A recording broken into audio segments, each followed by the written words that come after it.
Kita kembali lagi ke video sebelum ini tentang denominator. Denominator pada populasi seperti dikatakan si Babe adalah usia manusia tidak produktif lagi yang menjadi beban negara atau menjadi beban masyarakat. Katakanlah usia pensiunan sekitar 65 tahunan. Mereka ini adalah kaum denominator, dianggap tidak produktif lagi. Dan begini kira-kira perhitungannya. Mungkin saja usia seseorang itu 60 tahun. Uangnya ada 50 miliar. Kemudian dia melakukan investasi kepada sekelompok anak muda usia 20 tahunan untuk berbisnis digital yang kemudian meledak keuntungannya. Perhitungan orang itu bagaimana? Sang investor walaupun tua usianya tetap masuk kaum nominator karena dia adalah investor aktif. Jadi nominator itu kuncinya adalah berbasis produktivitas. Saya coba memberi penjelasan sekali lagi tentang denominator. GDP nasional Indonesia 918 miliar dolar dibagi dengan 260 juta, maka GDP per kapita bangsa Indonesia adalah 3.600 dolaran seperti keadaan saat ini. Jadi kaum denominator adalah kaum pembagi atau pemberat. Kaum nominator adalah kaum prestasi dan biasanya diwakili oleh usia produktif 15 sampai 58 tahun dalam range skala usia. Jadi kalimat si Babe yang mengatakan suatu hari kita akan jadi denominator dalam video sebelum ini sudah mulai paham kan? Sekarang growth yang dimaksud oleh pemerintah adalah pertumbuhan GDP nasional atau GDP per kapita. Benar,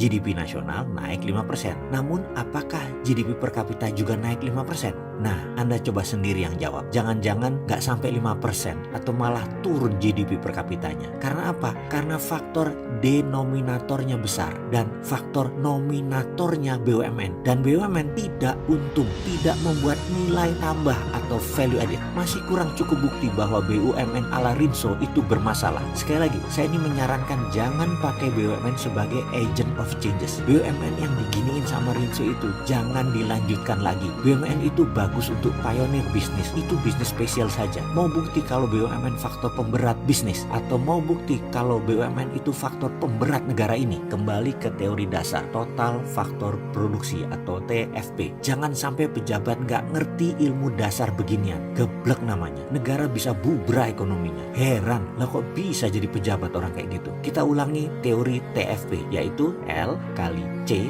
kali T kali R. Pasti tahu semuanya kan? Kita lanjut. L itu apa? L itu labor. Benar, buruh, pekerja profesional adalah nominator. Jadi buruh adalah faktor nominator. Kalau buruh Cina bagaimana? Nah, boleh jujur, mereka nominator labor seharusnya. Tapi buat Cina. Kenapa? Karena uang tadi 90% dibawa balik ke kampung halamannya di Tiongkok sana. Mereka nominator bagi Tiongkok. Jadi mereka bukan nominator bagi Indonesia, tapi denominator. Mau diterusin dengan C. C adalah kapital. Masuknya uang adalah nominator. Kalau masuk nggak keluar-keluar, negara langsung naik growth-nya. Dan GDP per kapitanya juga naik dengan mantap. Tapi kalau hutangan dibukukan tahun masuk investasi, ya nominator ditulisnya. Begitu uang dikembalikan plus modal plus untung dagang, ya habis deh uang di tanah air dibawa keluar. Jadi sementara memang kapital itu nominator, tapi pas untung dan keluar dari Indonesia, ya jadi denominator.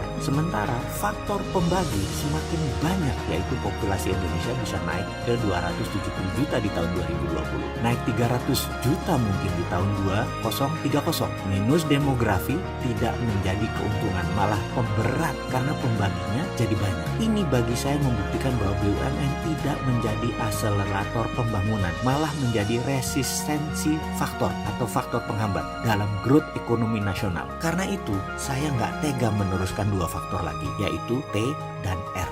Bener deh, takut pejabatnya kelenger. Padahal saya ini mau ngingetin pejabat, tapi pejabatnya gampang baperan. Jadi takut deh ngelanjutin.